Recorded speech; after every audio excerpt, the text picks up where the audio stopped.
William Gargan stars as Barrie Craig, confidential investigator.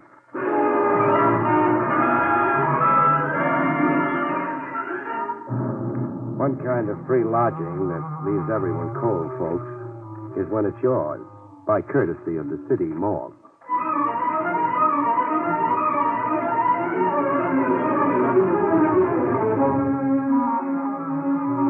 The National Broadcasting Company presents William Gargan in another transcribed drama of mystery and adventure with America's #1 detective, Barrie Craig, confidential investigator.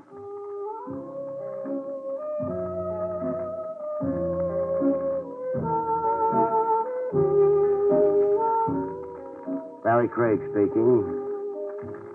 There's one little thing a confidential investigator has in common with a crooner or a tap dancer. Ballyhoo.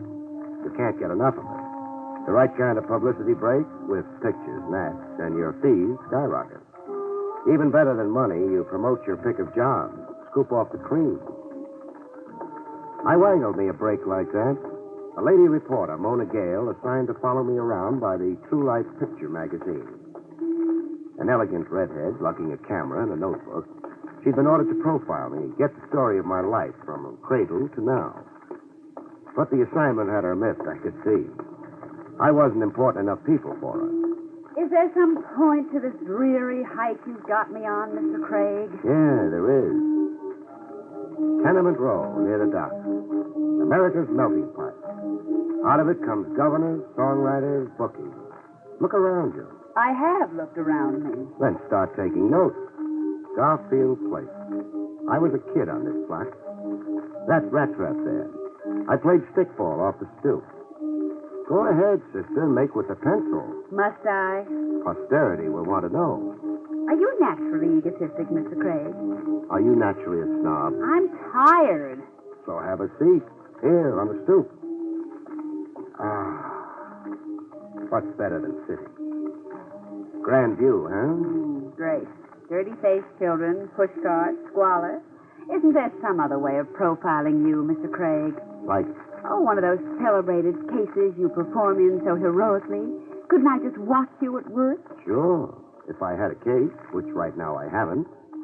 Come on, beautiful. Get the feel of this block. Imagine back to me as a kid. That kid over there, reading the comics. Now, he could be me once upon a time. How about that weird-looking boy carrying the parrot? Boy carrying a what? Parrot. Well, yes. What do you know? The kid is carrying a parrot. And coming this way, too. He wants to pose for a before and after picture with you. Hey, want to buy a parrot, mister, for cheap, mister?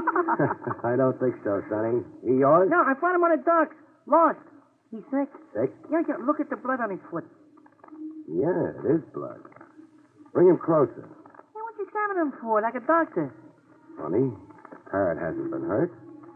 Not a scratch on him, I can see. But the blood? I'll bet you. It's human blood. Human blood, Mr. Craig? Yeah. Now, figure that. Oh, if only the parrot could talk. Hey, talk's good. Watch. Hey, go ahead, you talk. Don't shoot me! Don't shoot me! Is that the parrot talking, or is the boy a ventriloquist? Help! Murder! Help! Murder! It's the parrot, all right. Yelling bloody murder. Sit tight, sister. You hold on to that parrot. Where are you going? The telephone check with Lieutenant Trav Rogers at police headquarters. I want to know what bloody corpse the parrot belongs to. Could be you will be watching me work, after all.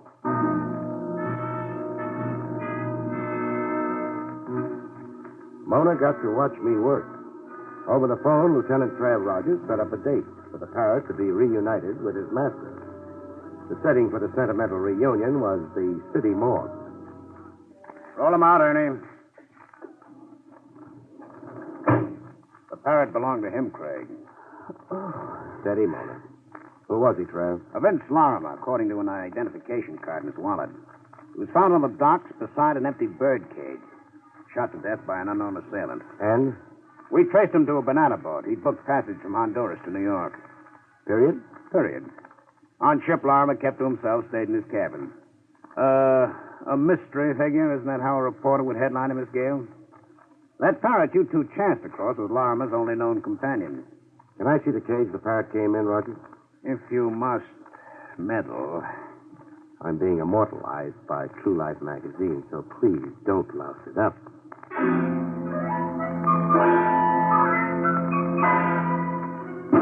This is the cage. How do you figure the parrot escaped, Trev? Lorimer was shot. He dropped the cage. This padlock broke off in the fall. The cage door flew open, etc., etc. And the parrot dropped to walk, huh? No, Lieutenant, I don't think so. You don't? Not enough concussion for a padlock to snap off. Lorimer could only be carrying the cage a couple of feet off the ground. So? Look at the twist in the wire here, where the padlock was originally secured. Wire is unusually twisted. The padlock didn't break off. It was broken off, deliberately. But why would a killer stop to do that, Craig? I'm puzzled like you're puzzled. Any other personal belongings found on the late Vince Lorimer? Just this wristwatch, pocket knife, the silver ring. The silver wedding ring. The end? The dead end. A corpse, a parrot, a few meaningless trinkets. Where would you go from here, Mr. Holmes? Oh, you're sure working hard at lousing me up with Mona.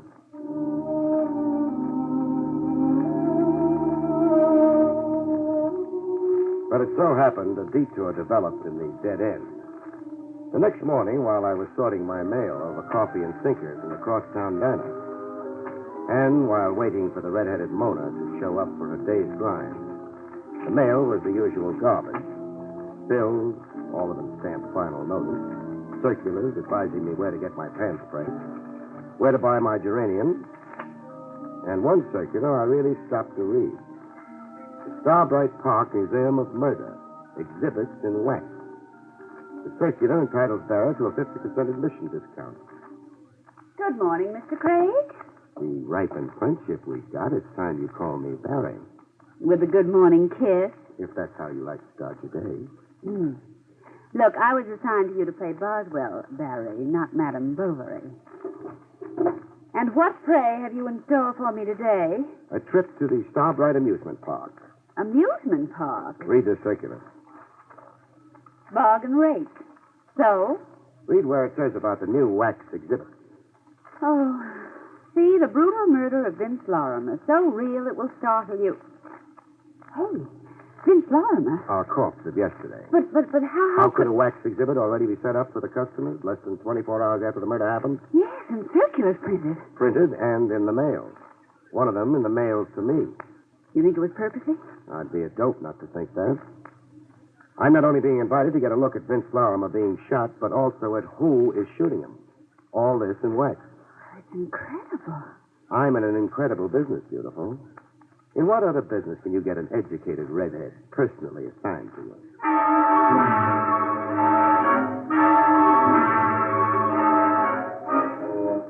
Starbright Park was a ramshackle amusement area, a stone's throw off a public highway.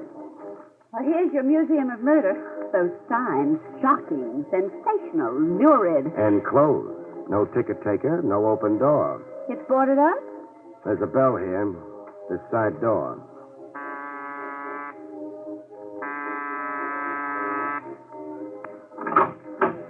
What do you want? A word with the owner, lady. I'm the owner. Oh. I'm Barrie Craig. This is Miss Gale. So what? I got a circular from you in this morning's mail. It's this one. You and 1,000 other people, mister. Everybody from A to C in the telephone directory. Oh, and you didn't mean the circular especially for me? Are you out of your mind? Often.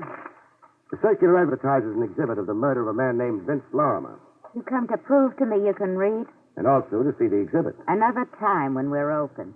You're closed? For safety repairs. The building department found 14 violations. Oh. Come again. Wait. I want in. You say that like a cop. Invite us in.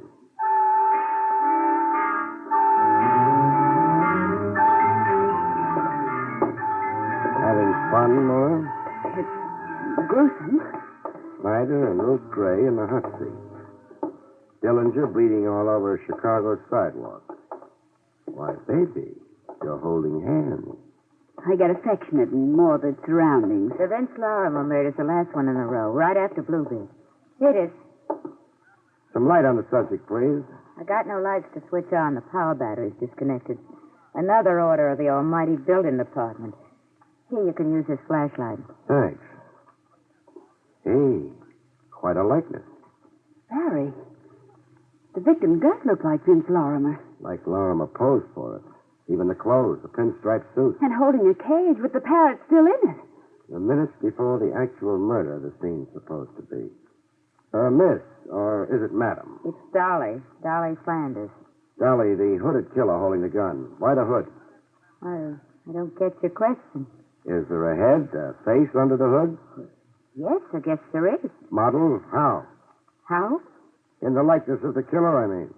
In the likeness? Well, how could that be? That's a question I'm saving for later. First, suppose you raise the hood.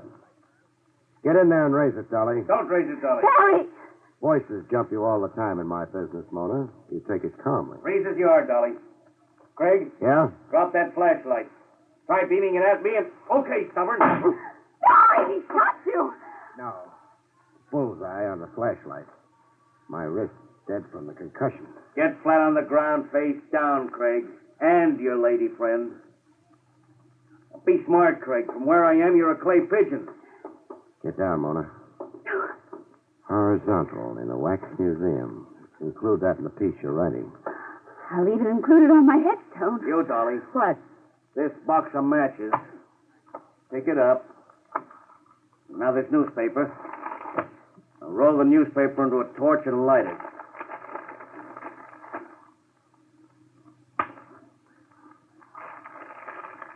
It's lit. What shall I do now? A wax figure holding the gun. Stick the torch under the hood and hold it there. Let's see how fast it melts.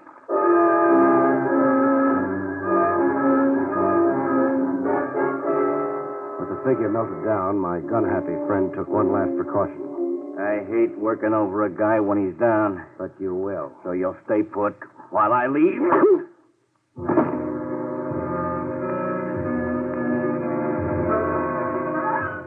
Bomb burst in my head set off a chain reaction. The last thing I heard before being blown to bits was Mona screaming.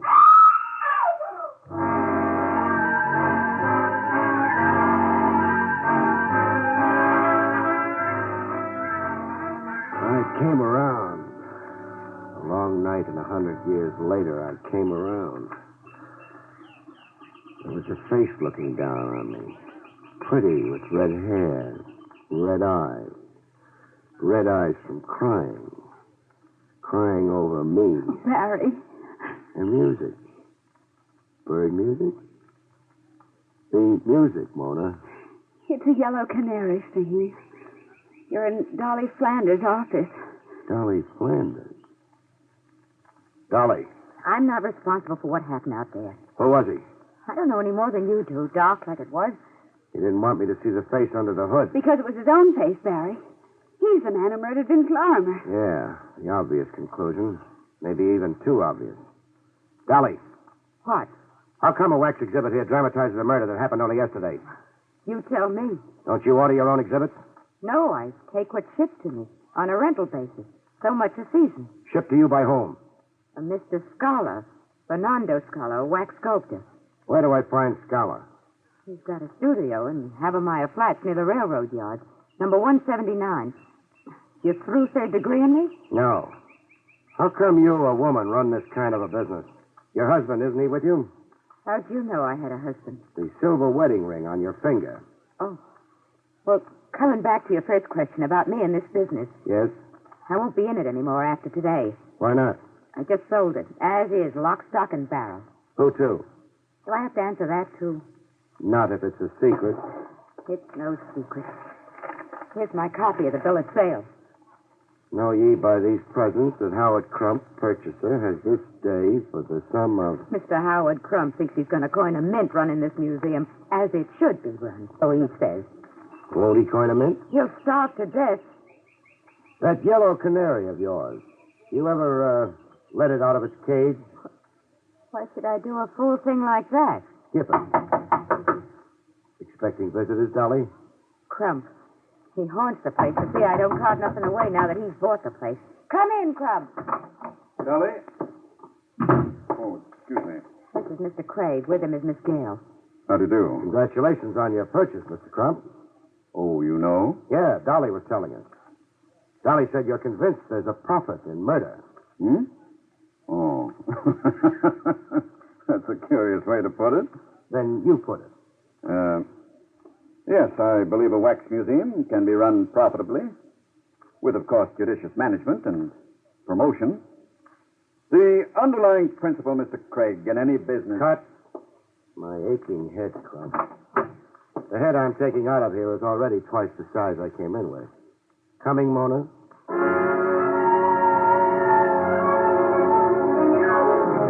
Outside the wax museum in a drugstore, while Mona calmed her fevered nerves with a double coke, I got the cracks in my skull glued and an iodine pomade where it lumped. After that, I telephoned police headquarters. Hello, Lieutenant Trav Rogers? Never mind paging him, Buster. A message will do from Barrie Craig. Tell him to check Vince Lorimer's fingerprints with police files. Pronto. You're asking more questions than I've got answers.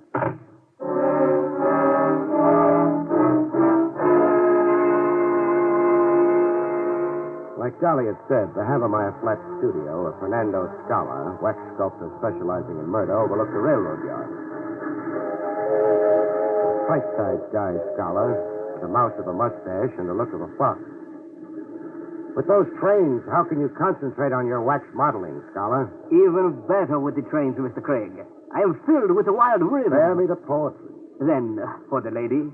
Spare her the poetry, too. All right. I say only what you want me to say. No wonder. Where do you keep your crystal ball? Crystal ball? You identified the man who murdered Vince Lorimer. I identified a murder? You are joking. You modeled the victim and you modeled the killer. Oh, but you are surely mistaken. Am I surely mistaken? I modeled the victim, yes, from the newspaper pictures. And from the imagination also. But the killer, him I did not model. You didn't, huh? Oh, just a head with no face. A head I cover up with a hood because I cannot know this face. Who telephoned you in advance of my coming, Scholar? Prime you on how to answer me. Telephone me? But I swear... Was it Dolly Flanders, maybe? Dolly Flanders, the owner of the museum? Dolly Flanders, the ex-owner of the museum. Oh, no, she did not telephone to me. Now, if this interview is over... I'm to scram and take Mona.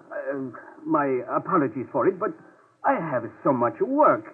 You're a shrewd customer, Scholar. Thank you, Mr. Craig, for the great compliment. There are no, how you say, flies on you either. Oh, excuse me. He's told all he's going to, Mona, so let's go. Isn't there some way of compelling the truth? Yeah, a way that's a beaut. But I don't think you could stand watching it. Mr. Craig. What? This telephone call. It is for you. Nice job of acting mystified, Scholar, over a prearranged deal. Give me the phone. Hello? Craig? You know it's Craig. Guess who this is? The guy I've got a date with, that's for sure. If you live. I won't just shoot a flashlight out of your hand the next time. Through talking? About. I'm on your tail, Craig, every minute. I followed you to Dolly's and I followed you to Scholars. You better stop chasing around asking people questions, Craig. You better stop. Or else.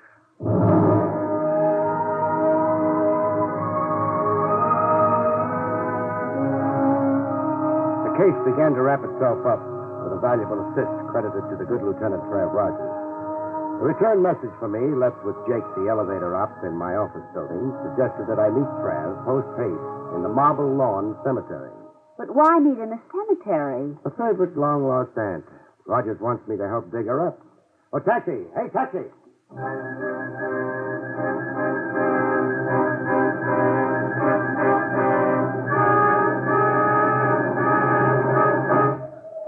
Trav, where are you? Craig, I'm over here, the first footpath. Greetings, Gould. What do you hear from the beyond? Read that tombstone in front of you. In memory of Sam Tracy, born 1910, died 1945. His loving wife, Dolly. Dolly.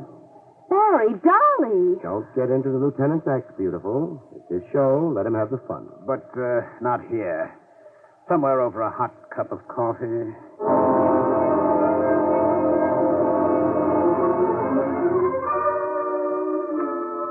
That headstone read, Sam Tracy died 1945. He also died in 1951. the same man died twice? What Rogers is saying, Mona, is that our Vince Lorimer was also named Sam Tracy once. Right. We checked Lorimer's fingerprints with police files, as per your request. Lorimer's prints correspond to the prints we have of a Sam Tracy, a one-time thief and safecracker. But there is a Sam Tracy now buried in the Marble Lawn Cemetery. Mona's yet going to convert from reporter to detective.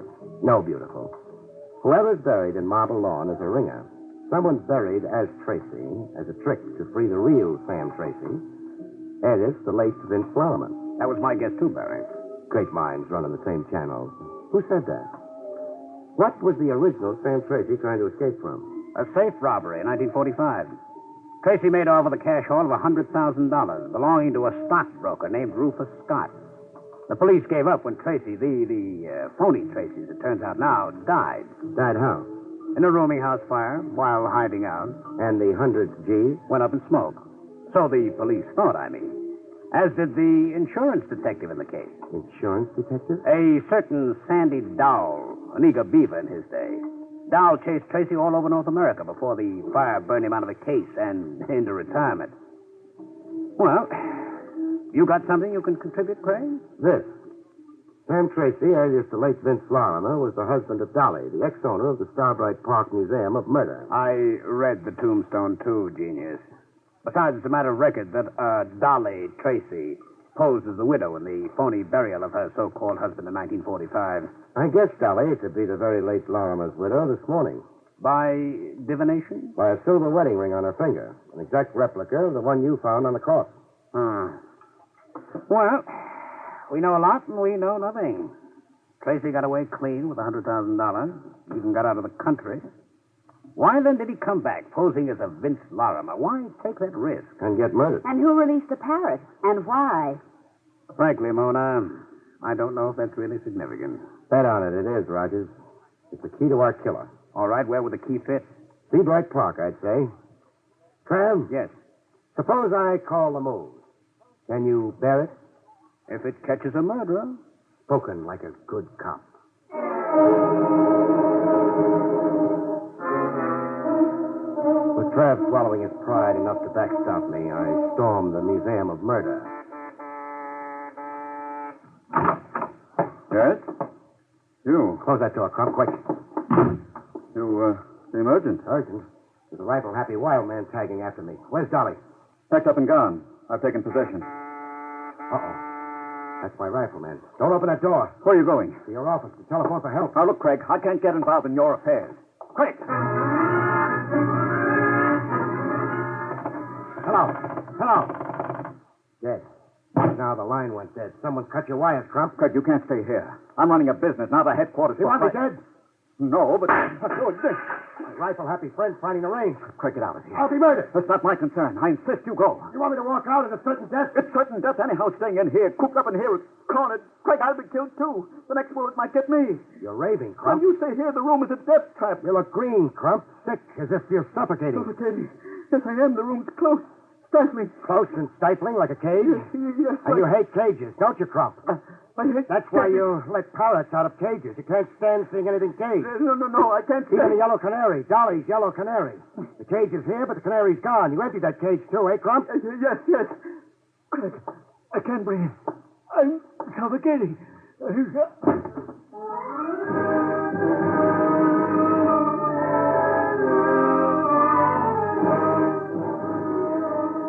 Trav and I swapped postmortems and Tony, while Mona took notes. Claustrophobia, the fear of confinement. Crump couldn't stand anything in cages, or being caged or cornered himself, like I made him feel in his office. It even showed in his clothes. Baggy suits, sizes too big. Shirt open at the neck, no necktie. His clothes gave you the hunch on him. That and the bill of sale Dolly showed me. How so? Crump paid $40,000 for the Museum of Murder. $40,000 for a worthless business. Blackmail? It had to be. Dolly knew it was Crump who'd murdered her husband on the dock. She devised a cute way to make Crump pay off. But why would Crump murder...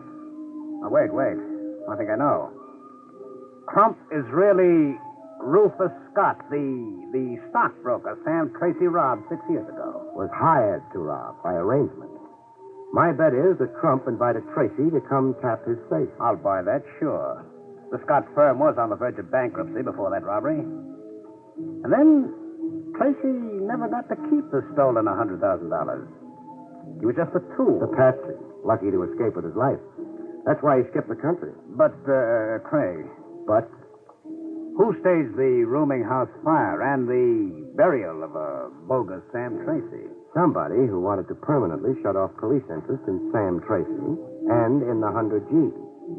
The men say you were supposed to be Rogers when you stalked me in the Museum of Murder and helped pull Crump apart at the scene.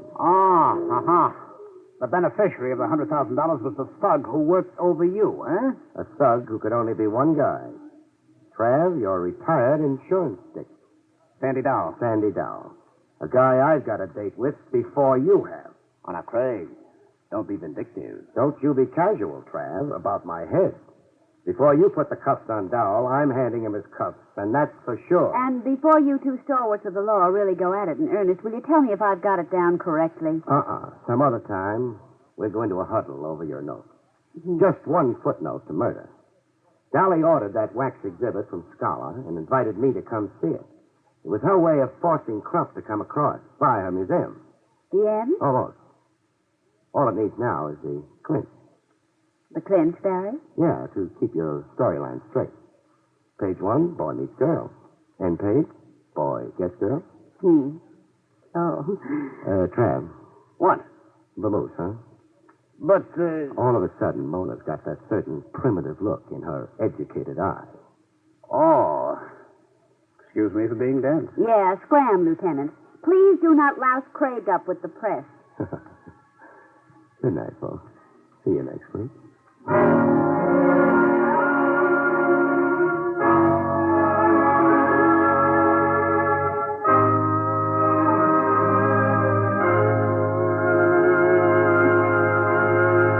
You have been listening to William Gargan in another exciting transcribed mystery drama from the adventures of Barrie Craig, confidential investigator.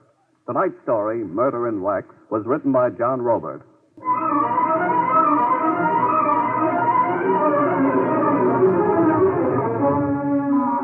Featured in the role of Mona was Joan Alexander. Barrie Craig, starring William Gargan, was under the direction of Hyman Brown. This is Don Pardo speaking.